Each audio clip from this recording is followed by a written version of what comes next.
A very good afternoon, bringing you the very latest. This is Lunchtime News, live on News First. I'm Mahina Bongzo. As usual, we take a look at your headlines. Postal voting in the local government election currently underway. The Mahavali Kalawewa tanks could be released to farmlands only for 3 more weeks. And the head of Cyprus's navy was among the 12 people killed when seized containers of gunpowder exploded in its main base. The Mahavali Authority states that water can be provided to 65,000 acres of paddy land which depend on the Kandalama and Kalawewa reservoirs only for another 3 weeks. Director General of the authority, DMC Disanayaka, said that if rain is not received during this time period, it could lead to a crisis situation. Owing to this, Disanayaka has urged the people to use water sparingly. Director General of the Mahavali Authority noted, however, that if rains do occur, this problem will be overcome. According to NASA, the Mars Science Laboratory will be launched at the end of November or in the beginning of December. Its mission will be to gather information on Mars. Sri Lankan senior research scientist at NASA, Dr. Sarath Gunapala, speaking to News First, said that all preparations for the mission are now complete. So the Mars Science Laboratory is an ambitious mission to Mars to find out Mars' past, present, its geology and the current atmosphere, and to finally answer the question whether Mars had life.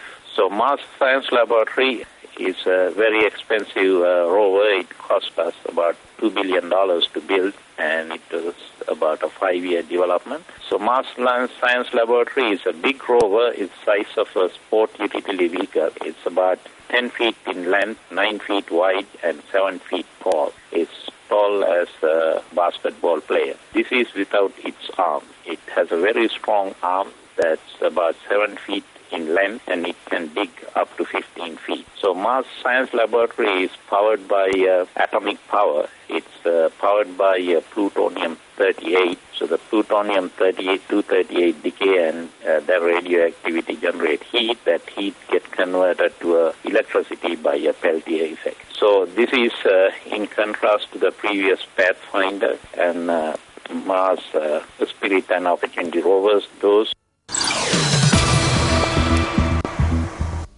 Deputy Minister of Education Vijit Vijayamuni-Soiza says the examination activities will be carried out as scheduled regardless of whatever the challenges. He expressed this view at a program held in the Madagama area in Bibila yesterday. The program to carpet the Munarawana, Madagama and Madagama Kubukkan roads commenced yesterday with the participation of Deputy Minister of Education Vijit Vijayamuni-Soiza.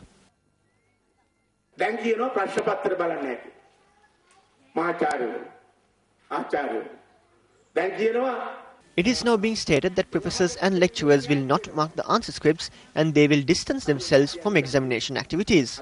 We would like to state one thing, that our president is a leader who has accepted challenges. Our government is a government which likes to face challenges, and it is the same thing with our party. We would like to remind these parents that following the directives of the President, our Minister and the Ministry will take measures to conduct examinations as scheduled and will release the results without any hindrance.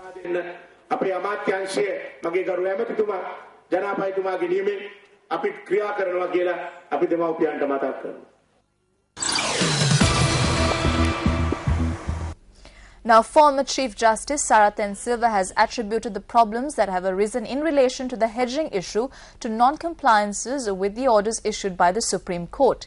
He points out that if the orders had been acted upon, the bank in question would not have been able to file action in a London court.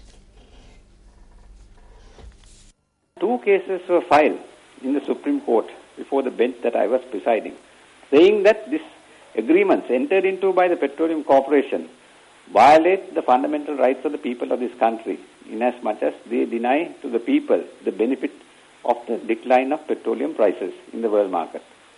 Having considered all this, I was presiding over a bench that made an interim order that the Petroleum Corporation should not pay the banks on the hedging agreements.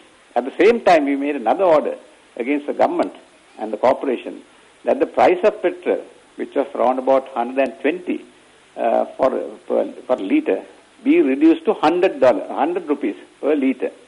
Even at the level of 100 rupees, the government was yet getting 100% tax on the sale. So there was a gain to the government even at that reduced price.